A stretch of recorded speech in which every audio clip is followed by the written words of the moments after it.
Alzheimer é o tema do São Lucas 24 horas de hoje. A neurocirurgiã do São Lucas Hospital Center, doutora Layara Mehana, explica sobre os sinais e quais os tratamentos disponíveis para essa doença. No segundo bloco, os urologistas da instituição, Dr. Luiz Werlang e Dr. Rodrigo Gôngora, vão falar sobre infertilidade masculina. E o São Lucas 24 horas começa agora!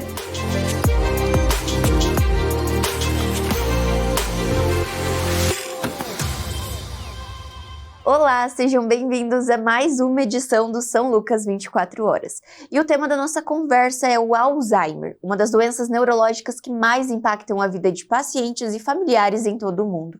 E para falar sobre os sinais de alerta, os fatores de risco e os avanços nos cuidados com a doença, recebemos hoje no São Lucas 24 horas a neurocirurgiã do São Lucas Hospital Center, doutora Layara Mehana. Olá, doutora, seja bem-vinda novamente ao São Lucas 24 horas. Muito obrigada, eu que agradeço o convite por estar aqui conversando com vocês hoje. Nós vamos falar sobre um assunto que tem muito que ser dito, que é o Alzheimer, doutora.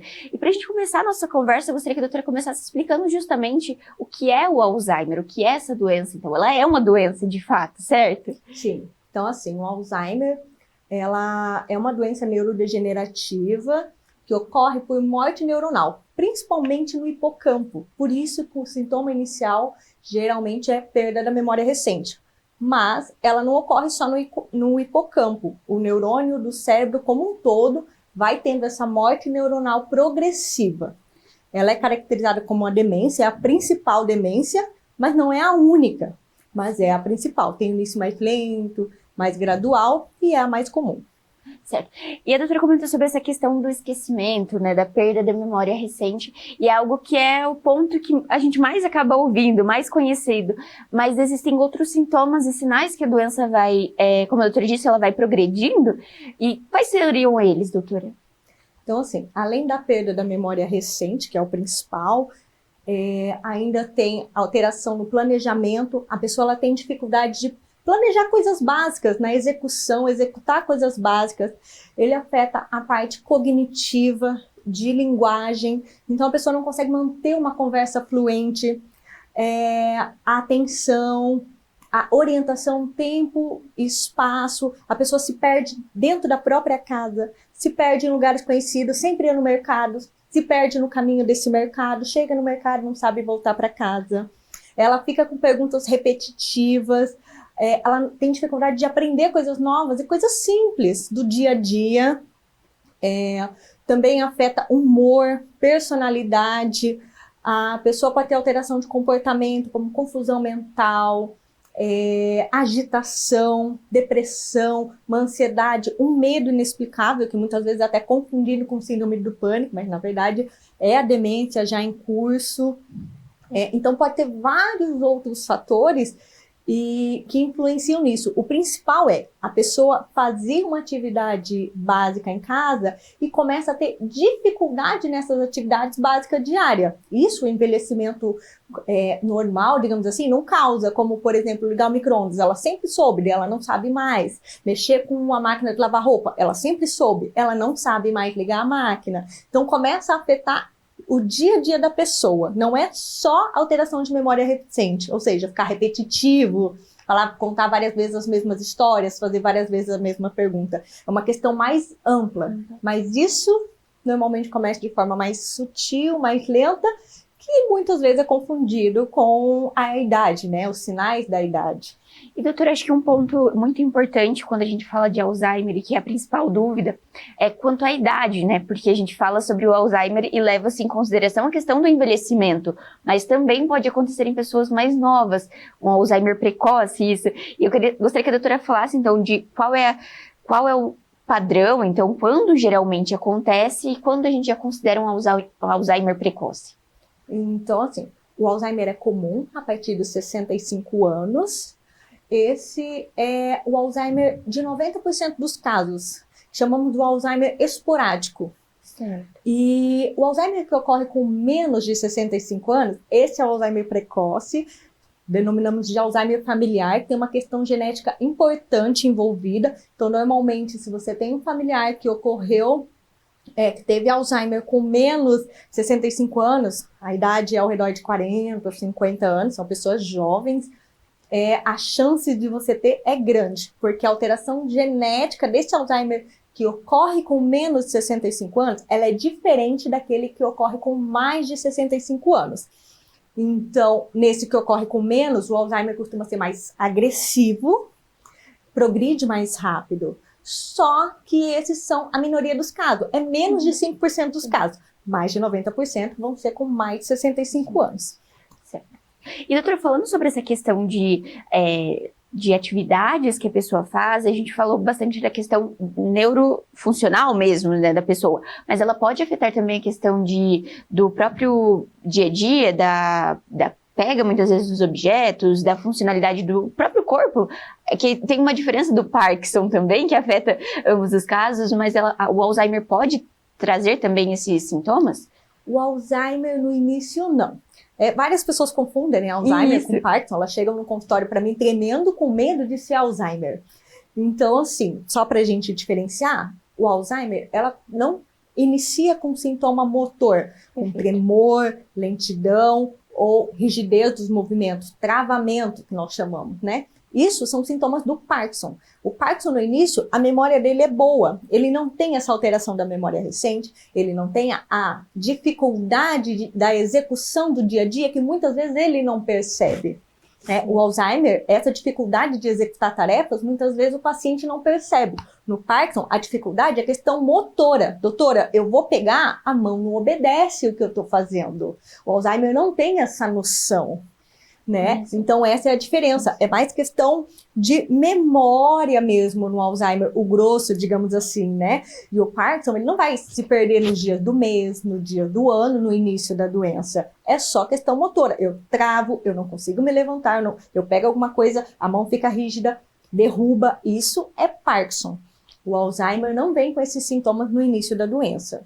E ambas são doenças muito que demandam muito do paciente, principalmente dos familiares, né, doutora? E justamente o diagnóstico muitas vezes não vai ser o paciente que vai trazer essa história para a doutora, e sim quem está em volta é que vai perceber essas mudanças, né? Acho que essa é uma parte fundamental da gente explicar da importância do cuidado, do olhar com atenção para quem está em volta da gente também, né, doutora?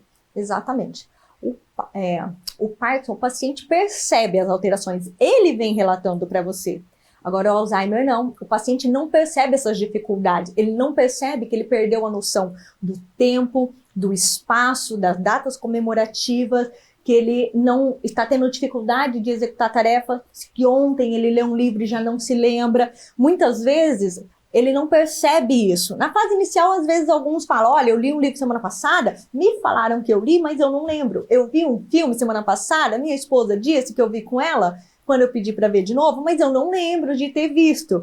Então, no Alzheimer é importante as pessoas do dia a dia, os familiares, os amigos, as pessoas do trabalho, se a pessoa ainda tem uma vida ativa, eles que vão perceber. Então, é importante dar atenção a isso, porque o paciente em si, muitas vezes, eles não percebem. Aí acontece dos pacientes que moram sozinhos, são viúvos ou separados, eles já vêm já numa fase mais avançada, porque ele não está percebendo essas dificuldades do dia a dia.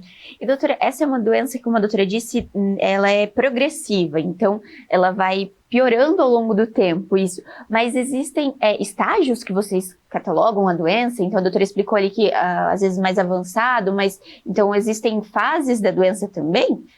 Existe, a gente classifica em fase 1, 2 e 3, até porque essas fases fazem parte do tratamento, né? A gente trata de acordo com a fase, uma fase inicial. Na fase inicial, muitas vezes a pessoa ela tem essa noção, né? Na fase moderada, ela já não tem mais essa noção de que ela tem esse comprometimento. Agora, na fase grave, a pessoa pode vir acamada mesmo, ficar acamada, não ter nada de iniciativa, não conseguir comer, não conseguir perder as funções motoras em si. Entendi. E no caso, não existe cura para o Alzheimer, existe? Não, né? Não existe. Somente tratamento. Que acho que esse é outro ponto muito importante, né? Porque a gente fala muito sobre o diagnóstico e o tratamento, mas então, de fato, não existe ainda cura para a doença. E o que o tratamento faz, então, doutora? É através de medicamento, terapias? O que é feito, então, a partir do momento que esse paciente recebe o diagnóstico? Na verdade, antes da gente falar sobre a parte de tratamento, como é feito o diagnóstico disso também? A gente comentou sobre a importância da família falar sobre, mas é feito exames, é feito uma conversa? Como que é? Leva tempo para fechar um diagnóstico de Alzheimer? Então, o tratamento inicial é baseado na história clínica, no que principalmente os familiares relatam para a gente, ou às vezes o paciente também, quando está na fase mais inicial, né? Nós fazemos testes de memória, tanto no consultório, quanto por neuropsicólogos, dependendo de cada caso. Nós fazemos exames de imagem, como a ressonância, para ver se não tem um AVC, porque um AVC pode ser responsável por alteração de memória, daí já não vai ser Alzheimer, vai ser uma outra demência, chamamos de demência vascular. Fazemos exames de sangue para poder ver as causas de alteração de memória que são reversíveis, como a deficiência de vitamina B12, a alteração na tireoide. Então, isso faz parte do exame de rotina, né? Exames de imagem, avaliação clínica, testes de memória, exames de sangue. Mas quando nós temos dúvida, porque o início é muito lento, não tem uma história familiar clássica, o paciente tem menos de 65 anos, aí a gente vai para os exames mais invasivos, que é a coleta do líquido da espinha, que chamamos de punção lombar, para a gente analisar biomarcadores dessa doença. Daí já é um exame mais invasivo para casos restritos. Existe também o PET para pesquisa de amiloide, outros exames de alto custo que não é a rotina, porque com os exames básicos a gente já consegue fechar o diagnóstico, mas esses ficam mais restritos aos casos de Alzheimer precoce mesmo, sem a história familiar, que pode ser a primeira mutação, a primeira pessoa a carregar a doença. E aí, falando sobre os tratamentos, então vai depender de cada estágio e de paciente, assim, do que ele está apresentando ali no momento, mas quais seriam as opções, então, para eles? Assim, atualmente, nós temos os tratamentos sintomáticos, né, que está disponível no nosso país, que é o tratamento do sintoma. O paciente está agitado, a gente medica a agitação. A memória está muito ruim, a gente tenta medicar para ajudar essa memória. E não é só medicação, tem que fazer tem que fazer atividades cognitivas que fazem parte da reabilitação, a atividade física, porque aumenta o fluxo sanguíneo cerebral e melhora a oxigenação do cérebro, melhorando a memória também. E outras terapias. Socialização faz parte da terapia, que é você conversar, se socializar. Isso, inclusive, reduz até o risco de você ter a demência, né? O Alzheimer, no caso. Então, tem esses tratamentos não medicamentosos. Existem os novos tratamentos com imunomoduladores, que são tratamentos que tendem a retardar a progressão da doença, imunobiológicos, desculpa. E esses tratamentos não está disponível ainda em todos os países. Logo, a gente vai ter ele aqui para a gente estar usando, mas ainda é uma terapia que não é para todo mundo, ela tem um valor mais alto em relação ao restante. E, doutora, o Alzheimer, ele tem um padrão de apresentar mais em homens, em mulheres, ou essa questão da idade é o principal, realmente, o fator que a doutora percebe no consultório hoje? Então, assim, a idade é o principal fator de risco. Acima de 60 anos, o paciente aumenta a chance de ter Alzheimer, e acima de 85 anos, se estima que a cada 3 pacientes, um vai ter Alzheimer. Isso é ainda maior essa quantidade. É maior, exatamente. Então, a idade é o principal fator de risco, mas existe outros. Alzheimer é mais comum em mulher. Mulher é mais afetada pela questão hormonal e por elas viverem mais também, né? E outros fatores de risco, a genética. Se você tem a genética, um familiar que começou acima de 65 anos, pai, mãe, tio, familiar de primeiro grau, você tem chance de 2 a 3 vezes mais de ter Alzheimer em relação a quem não tem esse familiar. Mas a gente está falando em risco, não quer dizer que você vai ter, mas existe uma chance. Aí você pode entrar com alterações no estilo de vida, que são os fatores de risco que a gente consegue modificar, né? Sair do sedentarismo, cuidar das doenças cardiovasculares, pressão alta, diabetes, colesterol, obesidade, não fumar, não consumir álcool em excesso, ter uma boa noite de sono, ter uma boa alimentação e fazer atividade física para reduzir esse risco, principalmente se você tem história familiar. E, doutora, isso é bem interessante que a doutora falou agora. Então, tem a questão genética que pode potencializar, mas também tem pessoas que pode ser a primeira pessoa a apresentar. E no caso, tem uma forma de prevenir através disso. Mas caso a pessoa tenha um histórico de família, então um pai, uma mãe, é possível rastrear antes, então, de ter os sintomas, doutora, a partir de alguma idade? A gente percebe que algumas doenças a pessoa começa a fazer alguns tipos de exame. No caso do Alzheimer também é possível, então, já a partir dos 50, dos 45, 50 anos, esse paciente já consultar com um neurologista ou um neurocirurgião para começar um acompanhamento, ou de fato é quando realmente os sintomas aparecem? É assim, se o paciente ele começou com Alzheimer precoce, abaixo de 60 anos, aliás, tem um familiar que começou, esse paciente tem que procurar antes, porque esse, por mais que seja menos de 5% dos casos, a carga genética, a chance dele ter é altíssima, é quase 100%. Então, esse paciente que tem um familiar que começou antes dos 65 anos com Alzheimer, esse deve procurar antes e a gente tem para ele a opção do teste genético. Podemos fazer os biomarcadores, mas depende da fase da doença, nem sempre esse biomarcador vai estar ainda presente, mas tem o teste genético para mostrar que ele tem a mutação. E como sabemos que nesse caso a maioria vai ter, então provavelmente ele vai ter. Para os casos que tem familiares que começou com mais de 65 anos, não necessariamente, se ele fizer o teste genético e ter a mutação, não necessariamente ele vai ter o Alzheimer.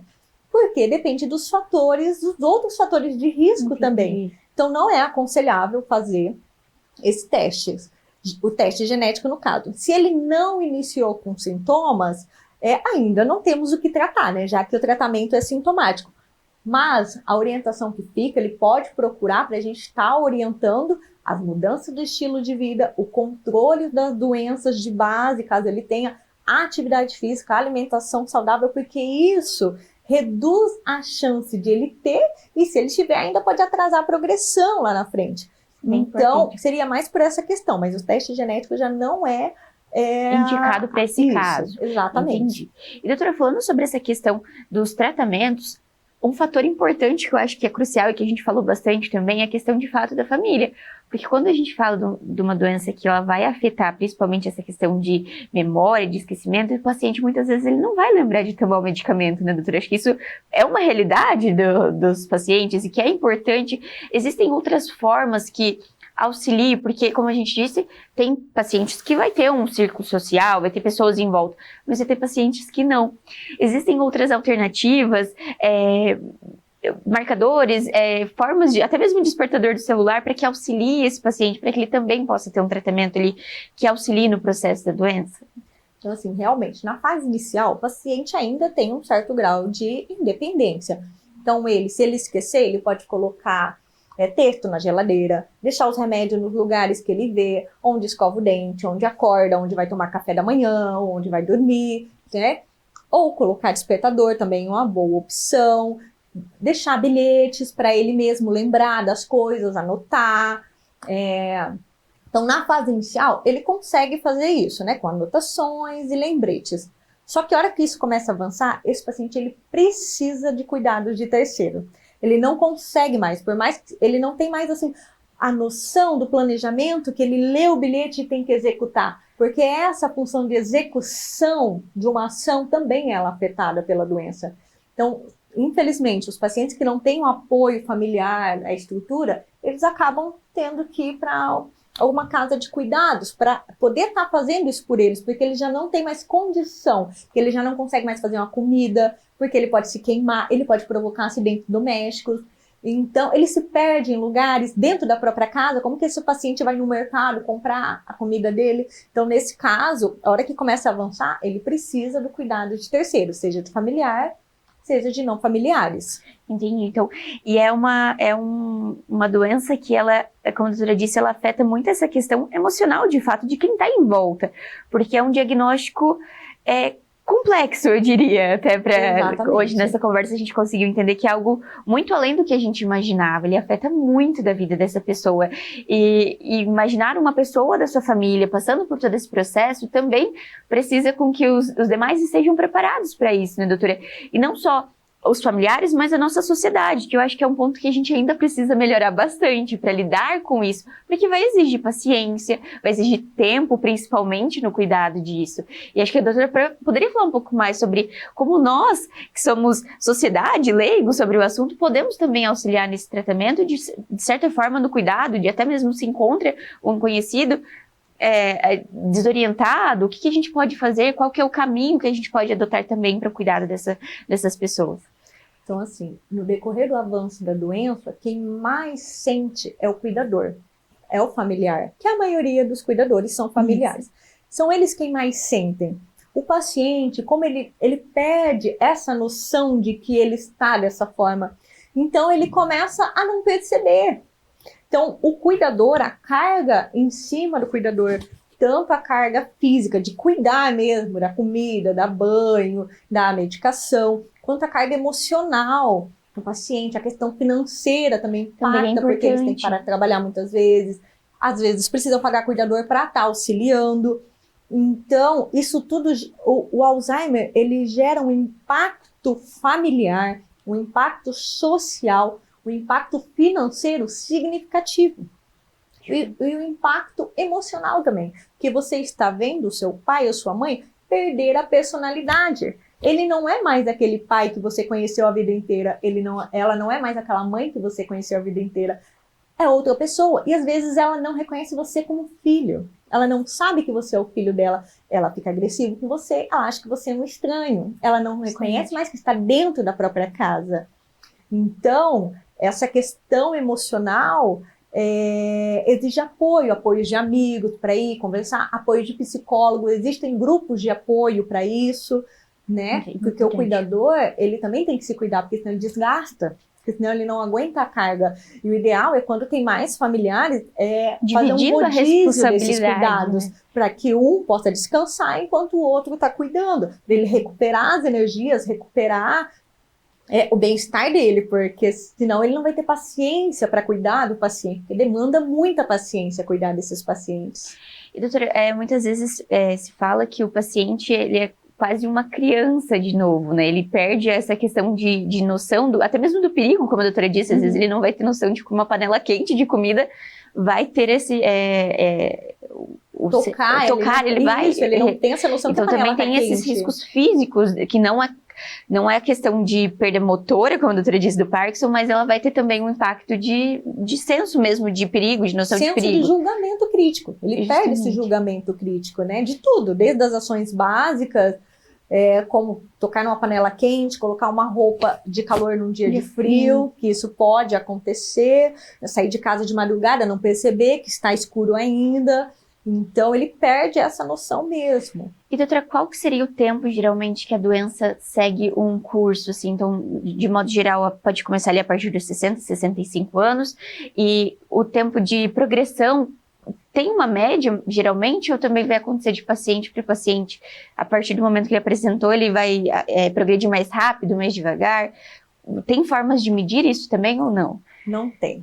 A doença, normalmente, é individual de cada paciente. Tempo de progressão é individual de cada paciente. E depende também de outros fatores associados. Se esse paciente faz atividade cognitiva, faz atividade física, se ele tem outras doenças, já teve um AVC, tem Alzheimer, no decorrer do Alzheimer teve um AVC, tem pressão alta, tem colesterol, tem um diabetes que não está controlado. Então depende de outros fatores. Então é muito individual. E a gente não tem como dar um prazo de quanto tempo isso vai evoluir ou vai piorar. Depende de cada caso mesmo. E essa questão de estimativa também acaba gerando uma pressão também sobre isso, né? Do que esperar, o que está por vir, mas de certa forma, através de conversa e da orientação do médico, é possível se preparar de certa forma a família, como eu disse, o que é que vai acontecer, o que se pode esperar daqui para frente, né, doutora? Conforme esse acompanhamento. E é importante que o paciente com Alzheimer ele faça um acompanhamento contínuo, então, com a equipe médica, com a equipe, a doutora disse, multidisciplinar, com psicólogos, com terapeutas que vai auxiliar nesse processo para também diminuir o tempo, talvez, da doença? Não diminui o tempo da doença, mas melhora a qualidade de vida enquanto a doença está em progressão. O paciente fazer uma fisioterapia, fazer fono também, porque alguns têm dificuldade de engolir, fazer atividades físicas, atividade cognitiva, participar dos grupos sociais, grupo de idosos, grupo de baralhos, né? De confraternizações familiares, não isolar esse paciente, deixar ele participar. Então, isso melhora a qualidade de vida do paciente, mesmo que a doença ainda continue avançando. Certo. É diferente do paciente se isola em casa. E até porque, quando ele se isola, aumenta ainda o risco de depressão associada à doença.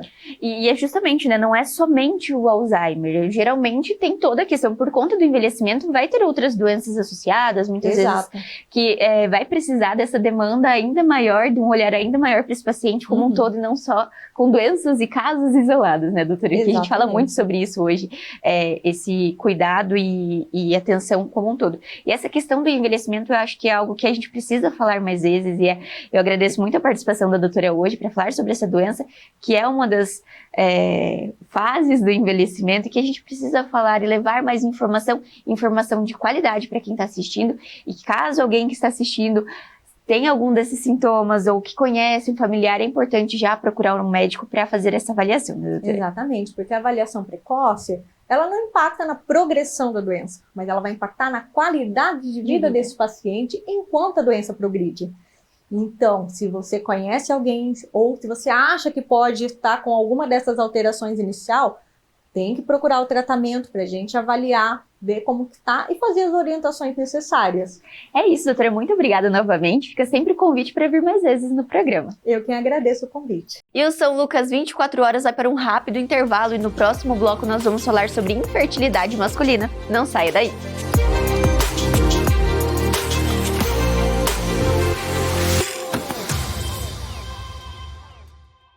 São Lucas Hospital Center. Endoscopia, ecoendoscopia e enteroscopia com exclusividade. Cascavel.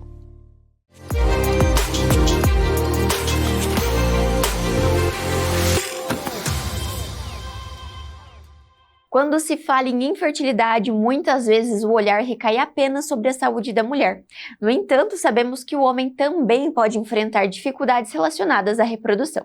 E agora nós vamos conversar sobre infertilidade masculina com os urologistas Dr. Luiz Berlang e Dr. Rodrigo Gôngora. Sejam bem-vindos novamente, doutores. Obrigado, Gabriela. Obrigado a todos que estão nos assistindo, né? Um abraço, uma saudação a todos.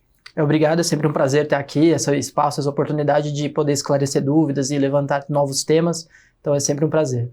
E hoje nós vamos falar sobre um assunto que gera muitas curiosidades e também tem muito que ser dito, que é a infertilidade masculina. A gente fala muito sobre a questão da mulher, sobre a saúde da mulher, só que um fator importante também é o parceiro, é a saúde deste homem, e é um assunto que é muito relevante hoje na nossa sociedade. Então eu gostaria que o Dr. Luiz pudesse começar falando. A infertilidade a gente já entende, então, que é sobre a questão da reprodução, mas o que a medicina diz, doutor? Então, qual que é a definição de infertilidade masculina? Olá, então, a infertilidade masculina, ela tem praticamente dois tipos. A primária, né, aquela pessoa que nunca teve um filho, né, o homem que nunca teve um filho, e a secundária, que pode ter um filho e depois está com dificuldade de ter outro filho. O tempo varia, de acordo com a literatura, 6 meses de tentativa, 1 ano de tentativa, sem nenhum método anticoncepcional, pode ser considerado uma infertilidade. Mas nós, na prática, acabamos não usando muito uma janela, um espaço de tempo, mas sim pelo anseio do paciente, né? Pela preocupação que ele está tendo. Ele já, antes tem a pré-concepção, antes mesmo, às vezes, de tentar, ele já vem com a gente para ver se está tudo bem, ou mesmo durante a tentativa, investiga-se a mulher, e é importante sempre investigar o homem concomitantemente. E, doutor, quais seriam as principais causas de infertilidade hoje? O doutor falou sobre essa questão primária e secundária, e tem causas, né? Quais são os principais fatores para isso? Nós sempre pegamos esses pacientes e a gente acaba já fazendo uma investigação. Essa investigação é essencial, a gente investigar a parte metabólica, a parte hormonal do paciente, para ver se tem algum fator que a gente ache de alterado. Em alguns casos, a gente indica, inclusive, testes genéticos para a gente poder aprofundar o caso. E também nós sempre acrescentamos um ultrassom de bolsa escrotal, porque assim a gente consegue avaliar o testículo e a vascularização do testículo. Por quê? Uma das principais causas de infertilidade masculina é a presença de varicocele, que é como se fosse aquelas varizes que tem na bolsa escrotal. E quando presente, a gente consegue corrigir cirurgicamente e isso melhora a taxa de fertilidade do paciente. Então essa é uma oportunidade que a gente nunca perde, né? A gente pega esse paciente e já investiga e já vai atrás disso para poder tratar. E, doutor, falando sobre essa questão de investigação, é algo que geralmente quando um casal decide ter um filho, começa muitas vezes pela mulher, né? Então a mulher acaba indo no ginecologista. E em que momento, então, assim, a gente também deve investigar o homem? O doutor comentou sobre essa questão de tempo, mas também tem outros fatores associados a isso? Tem sim. Não existe mais ou menos uma regra, né? Certo. Primeiro investiga a mulher, depois o homem, concomitantemente, ou primeiro o homem, depois a mulher. O ideal é sempre estarem os dois aptos, porque a gente sabe que não é só o espermograma, que o Rodrigo comentou. A gente vai fazer um perfil metabólico do paciente, a gente vai fazer um exame hormonal, vai pesquisar outras causas de possível infertilidade ou dificuldade para gestar, ou aborto de repetição. Então é importante fazer sempre essa análise primária, né? Mas não tem um tempo propriamente dito, de falar, não, faz aqui 6 meses, 1 ano. É muito da vontade do paciente, né? Da história familiar, às vezes, ou do exame físico, já tem algum achado diferente, então a gente acaba fazendo esse exame, né, e essa pesquisa de rotina. Lembrando que o espermograma, ele é um exame que a gente usa muito, mas não é um atestado nem de fertilidade, nem de infertilidade. Ele só serve para a gente guiar alguns caminhos, mas o paciente sempre fica tranquilo, porque às vezes o paciente faz o espermograma, põe no Google, né, no ChatGPT, e fica preocupado que deu uma alteração lá que pra gente, na prática, não tem muito significado. Porque, como o doutor disse, é uma análise de um todo ali também, né? E, doutor, a gente tem uma questão da mulher, né? Eu comparo muito porque são os dois polos, né? Que é a questão a mulher, ela tem uma reserva de óvulos para a vida toda, e o homem não. O homem, ele vai produzindo ao longo da vida. Só que no caso da infertilidade, o que acontece durante esse período? Qual que é o ponto que isso acontece? Ou esse menininho logo, desde sempre, ele já pode ser uma criança, um adolescente, um homem infértil? Pois é, quando a gente vai investigar esse paciente, a gente já vai investigar essas causas como um todo, né? A gente tem causas que o paciente já nasce com uma certa infertilidade, e isso muitas vezes a gente só descobre lá na frente, quando vai realmente tentar engravidar. E existem causas que são fatores externos. Então, por isso é importante, e eu até acho sempre válido aquele paciente que vem na consulta de pré-concepção, porque muitas vezes ali a gente já consegue orientar e já consegue alertar o paciente qual que é o momento correto de partir para uma investigação mais aprofundada. E nesses casos, quando o paciente já nasce, que é uma alteração genética ou algo mais complexo, muitas vezes é necessário a gente partir até para fertilização in vitro, para algo mais específicos da fertilização. Agora, muitas causas são externas, ou seja, às vezes tem uma varicocele, às vezes tem uma questão anatômica que eu consigo corrigir, e existem fatores, inclusive, externos de uso de medicações, uso de substâncias que o paciente se expôs no passado e que podem refletir numa infertilidade lá na frente. Então, basicamente, existem causas que são reversíveis e causas que são não tão irreversíveis. Né? Exato. Acho que essa é a maior dúvida, porque muitas vezes quando você recebe esse nome, né, infertilidade, meu Deus, é um diagnóstico para a vida toda, nunca mais ele vai poder ter filhos. Mas não, existem formas, e é por isso que é tão importante essa investigação. Então, mais uma vez, o espermograma é o exame inicial, né? Então, quando a gente pega um espermograma muito alterado, por exemplo, tem uma azospermia, ou seja, não tem espermatozoide viável naquela amostra. Primeiro que a gente tem que entender, essa é uma azospermia obstrutiva, ou seja, tem algum fator anatômico, como o Rodrigo comentou, que está obstruindo a chegada desse espermatozoide lá no líquido ejaculado final, né, na ejaculação, ou você tem uma azospermia por uma deficiência do testículo. O testículo não produz e não tem como você captar ou extrair espermatozoide. Isso muda a conduta, muda o tratamento, muda desde a técnica de reprodução assistida, né? Então isso também é importante para a gente sempre saber qual o tipo de problema que ele está tendo e se é reversível ou não, né? É sempre uma análise. Mas é importante esse detalhe, porque a partir do momento que a gente tem esse diagnóstico, não significa que a gente não tem o que fazer. Exato. Mas significa que a gente vai ter que direcionar para um tratamento talvez mais específico, talvez algo que tenha uma taxa de sucesso menor, mas que ainda tem tratamento. Então, a maior parte dos casos, a gente consegue fazer alguma coisa para pelo menos tentar. Eu sempre sou bem honesto com os pacientes, e muitas vezes eu já falo, olha, talvez você seja um caso que daqui a um tempo eu vou te indicar a fertilização. E aí a gente acaba mandando para clínicas especializadas que fazem esse processo com mais acurácia. Bacana, então tem toda essa conversa, essa confiança de fato, né, do paciente, porque quando a gente fala sobre essa questão, principalmente do momento de ter filho, tem pessoas que se preparam muito para isso, chega na hora, nem sempre sai, né, do jeito como planejava, né, então... Esse preparo é importante, né, só te interrompendo, desculpa, mas A parte nutricional do homem também é importante, né? Antigamente, vamos engravidar só a mulher que fazia a reposição de folato. Hoje o homem também já tem indicação de usar antes, né? Para melhorar ali, diminuir o estresse oxidativo, melhorar a quantidade, qualidade e motilidade, assim como outros polivitaminos que a gente tem hoje disponível para usar, vitamina C, selênio, zinco, vitamina D. Então tem bastante recurso, por isso que é importante a consulta de pré-concepção para o homem também. Que bacana, então também tem todo já esse arsenal de possibilidades para a saúde desse homem. E falando, o doutor comentou antes, doutor, sobre a questão de fatores, então, que esse homem muitas vezes esteve exposto ao longo da vida, e hoje a gente vê muito falando sobre a questão de anabolizantes, de reposição hormonal de forma exacerbada e sem indicação, e essa também é uma dúvida, ela causa também, é uma das causas de infertilidade, certo? Sim, hoje a gente está vivendo uma sociedade que quer tudo muito rápido e muito fácil, e às vezes isso reflete no nosso consultório.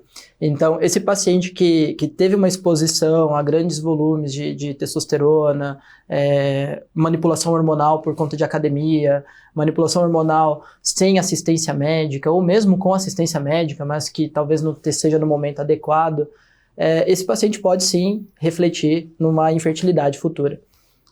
Isso geralmente acontece por uma falência testicular, é aquele paciente que ele usou tanta testosterona que o cérebro dele entende que ele não precisa mais produzir.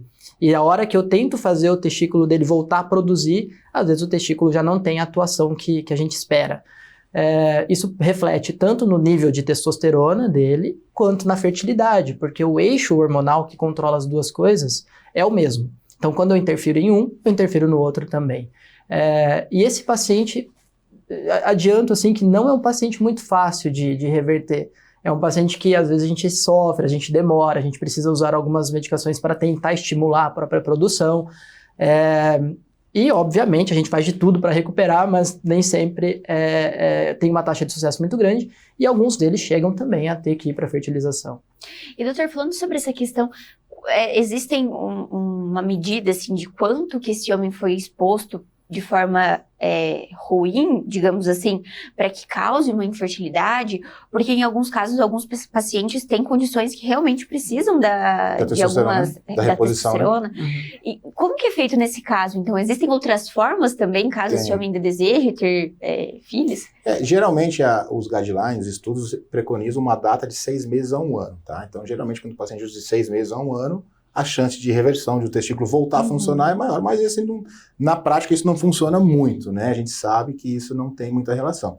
Lembrando que, como o Dr. Rodrigo comentou, o eixo que coordena, que manda o estímulo para o testículo é o mesmo, tanto para produzir testosterona quanto para produzir espermatozoide. Então, por isso que o paciente em idade reprodutiva, idade fértil, que quer ter filhos, pensa em ter prole, ele tem uma contraindicação ao uso da testosterona, né, de maneira direta, né, a terapia de repouso da testosterona. Aí entra em outras formas a gente tentar elevar o nível de testosterona, desde que ele tenha um nível baixo, que ele tenha sintomas relacionados, que é o famoso hipogonadismo. A gente vai investigar qual que é a causa e tratar de acordo, mas esse paciente necessariamente é uma contraindicação ao uso de testosterona se ele pensa em ter filhos, porque se ele usar muito tempo, pode ser que não volte a produzir espermatozoide, pode ser que volte, mas é um preço muito alto, né?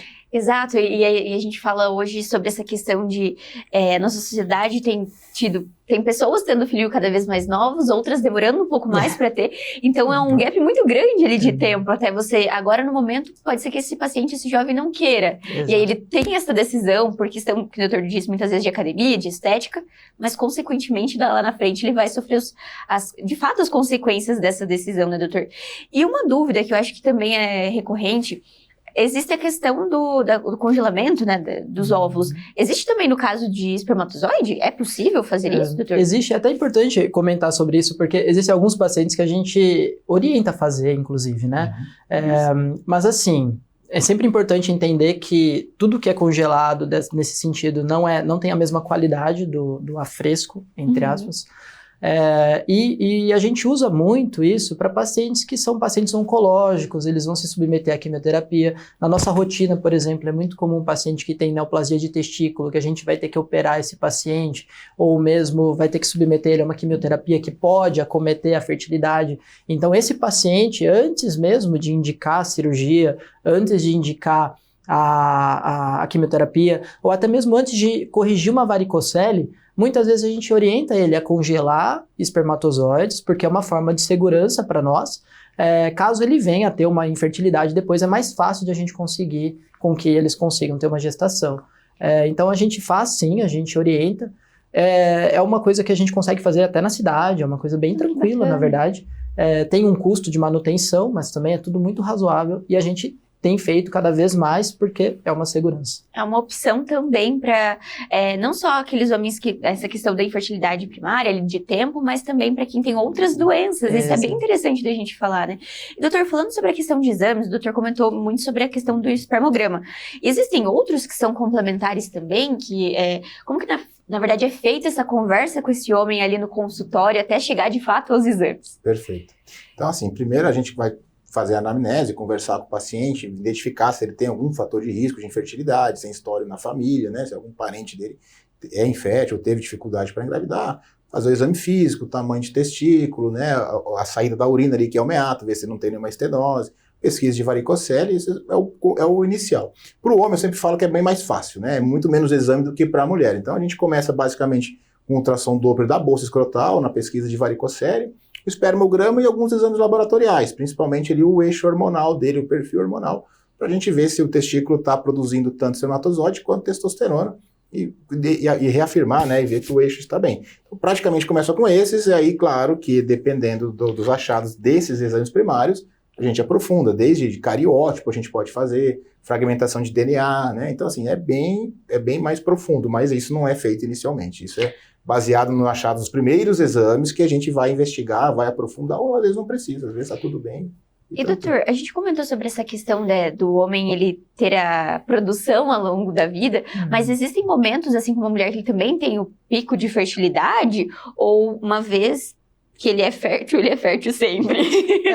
Teoricamente, o homem consegue engravidar a esposa, a parceira, sempre. A gente tem uma produção muito mais longa, não existe uma reserva muito curta, mas assim como foi comentado no começo, existem fatores externos que podem interferir. Então, aquele paciente que fez uso de testosterona, que fez uso de hormônios, pacientes que trabalham em ambientes muito quentes, que são ambientes inóspitos, isso também tem associação. Existem trabalhos questionando até a questão de exposição à poluição, a metais ou até mesmo a agrotóxicos que podem interferir também na fertilidade. Radiação, pacientes que trabalham com radiação o tempo todo também. Então, existem fatores que pode sim acontecer do paciente ter um filho e a partir daquele momento, por algum fator, ele chegar a ter um quadro de infertilidade. Esse é o quadro de infertilidade secundário.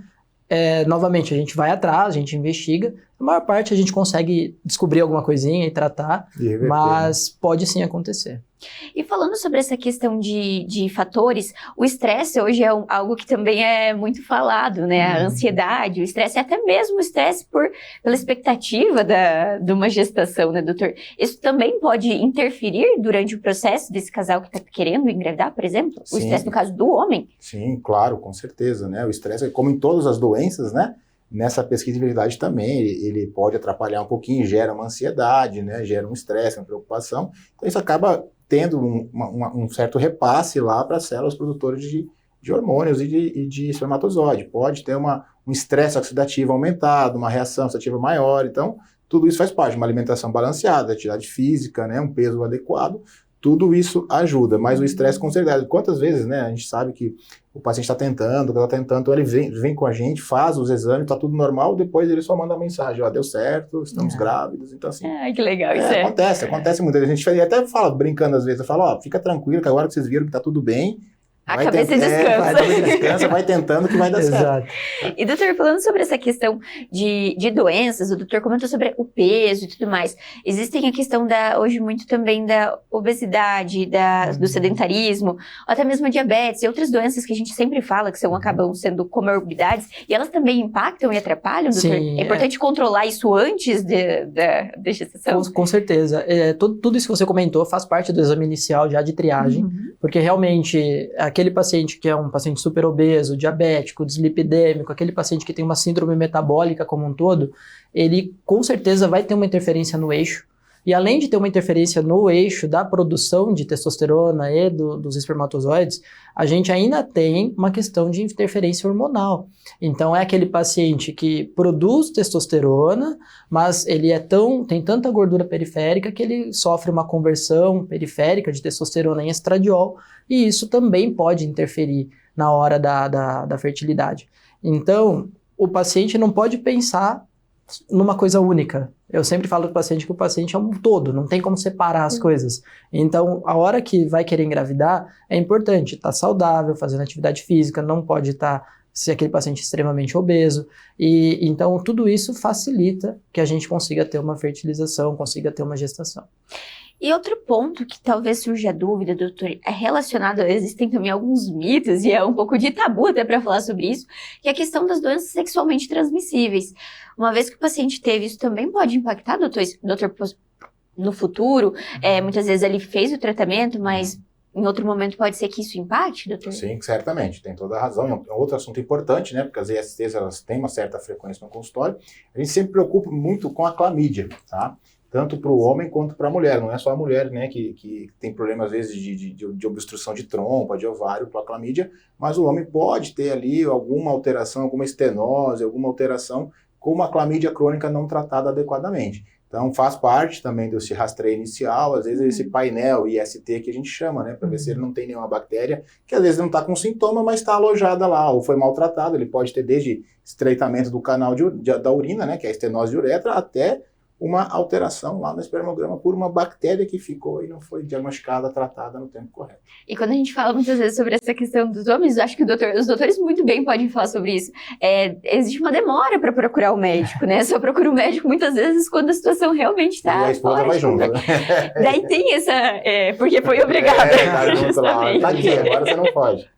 Então isso também interfere, doutor, na demora para esse diagnóstico, na demora por muitas vezes uma reversão que seria possível? A maior parte dos pacientes que chegam por infertilidade, realmente eles chegam porque ou o ginecologista da esposa pediu para que ele passasse, ou mesmo porque a esposa falou, meu Deus, vamos fazer alguma coisa antes que a gente perca tempo.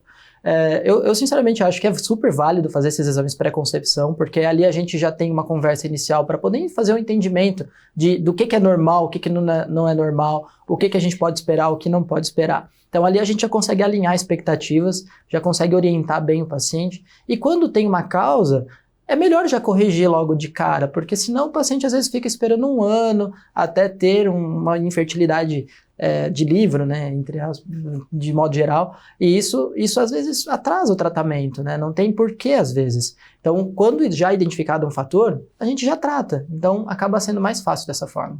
Aquilo que o Rodrigo está complementando, o que o Rodrigo falou é importante, porque, por exemplo, o paciente vamos esperar 1 ano, se a gente não tiver filho, a gente vai pesquisar. Tudo bem, você esperou 1 ano, aí não teve. Aí você vai fazer os seus exames, deu varicocele. Aí até uma varicocele, lógico, ela tem graus, tem nível, não é toda varicocele que a gente opera, mas esse é assunto para outro bate-papo.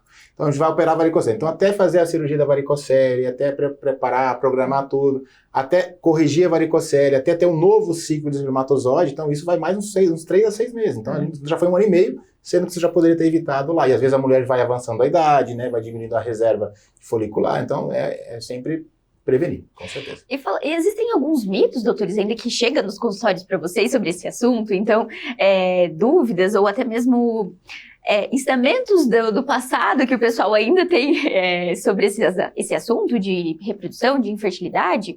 Os doutores podem comentar ali o que chega de absurdo que muitas vezes vocês escutam sobre isso? Às vezes os pacientes chegam com algumas coisas assim que a gente sabe que não reflete diretamente. Então, aquele paciente às vezes tomou uma bolada na região de bolsa escrotal lá na infância.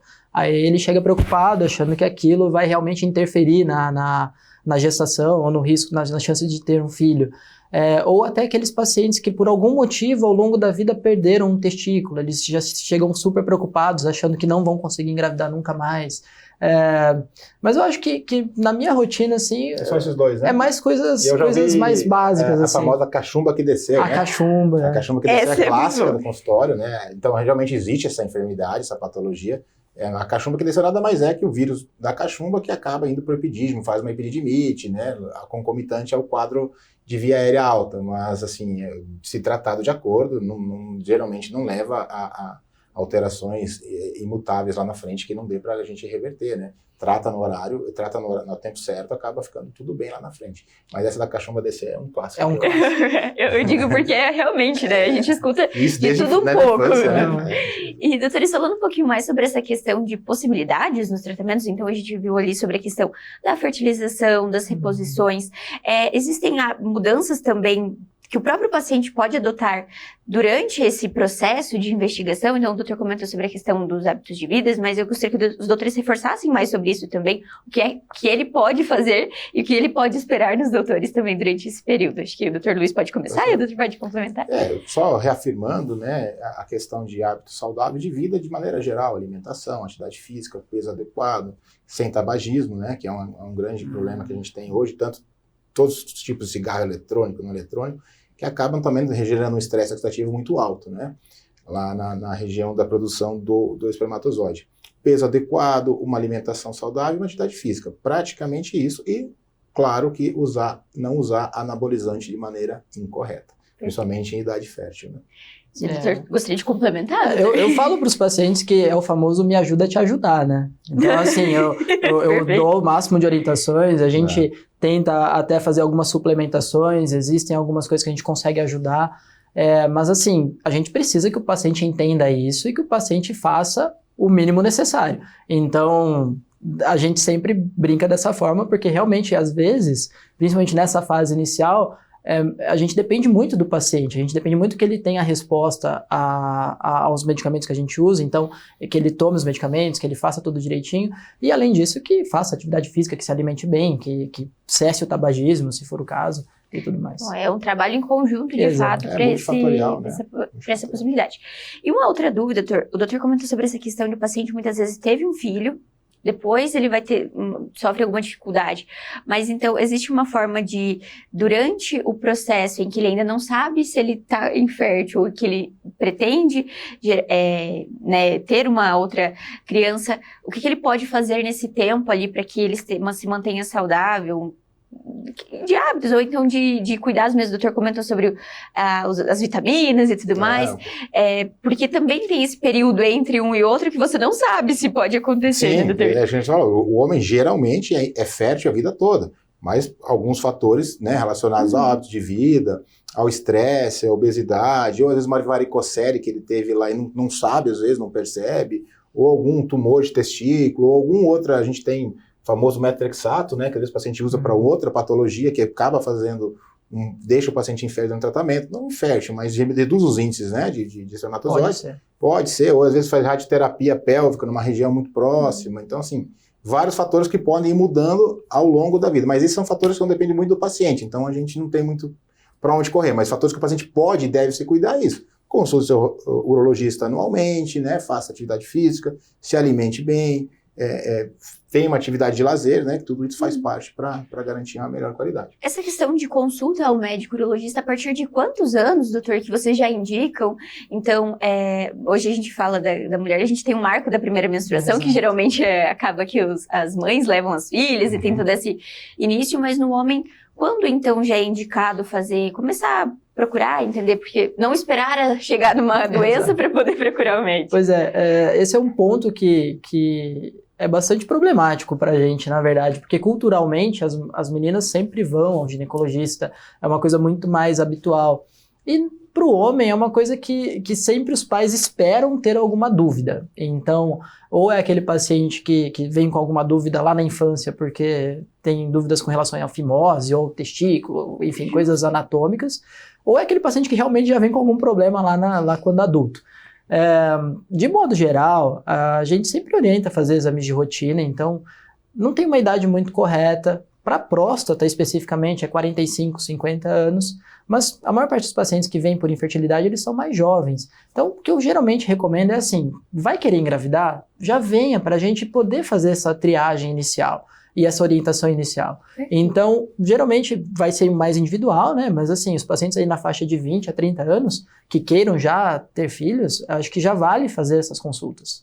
Isso é bem bacana a gente falar, porque o tempo é muito relativo, como o doutor disse, é muito relativo, acaba sendo relativo porque às de vezes pessoa, é uma alteração né? que você consegue já pegar no início e já modificar isso antes de ele começar a tentativa, né? Então isso gera um estresse menor para ele, um estresse menor para a mulher. Então só tem ganho com isso, né? E é importante criar esse hábito, né, doutor, de consulta, né? Porque tem gente que fala que o que eu não sei, eu não tenho. Mas pelo contrário, a gente tem que cuidar. Cada vez mais a gente tem que levantar essa pauta de cuidado. Da medicina preventiva, né? Exatamente. Se você for ter alguma coisa, que tenha inicialmente, que a gente consiga fazer um diagnóstico precoce. Claro que as chances de tratamento e de cura são muito maiores. Mas a gente já falou em outras edições, a gente falou sobre o câncer de próstata, que é uma doença que demora para aparecer, então é importante também já ter esse hábito. Em uma das edições, o doutor falou sobre marcar a data do aniversário para fazer as consultas de rotina. Então, fica aí uma dica também para lembrar de fazer os exames. Mas acredito que é isso, doutores, nós conseguimos esclarecer algumas dúvidas, então os doutores atendem aqui no São Lucas, também se os pacientes, quem estiver assistindo, tiver mais alguma dúvida nos consultórios, né, acredito que os doutores ficam à disposição, Com certo? certeza. E é isso, muito obrigada, doutor Luiz, doutor Rodrigo, é sempre um prazer tê-los aqui conosco. Obrigado a você. Muito obrigado pela oportunidade. E o São Lucas 24 horas de hoje fica por aqui, mas não deixe de acompanhar as redes sociais através do @FH São Lucas Cascavel para ficar por dentro de todas as novidades. E até o próximo!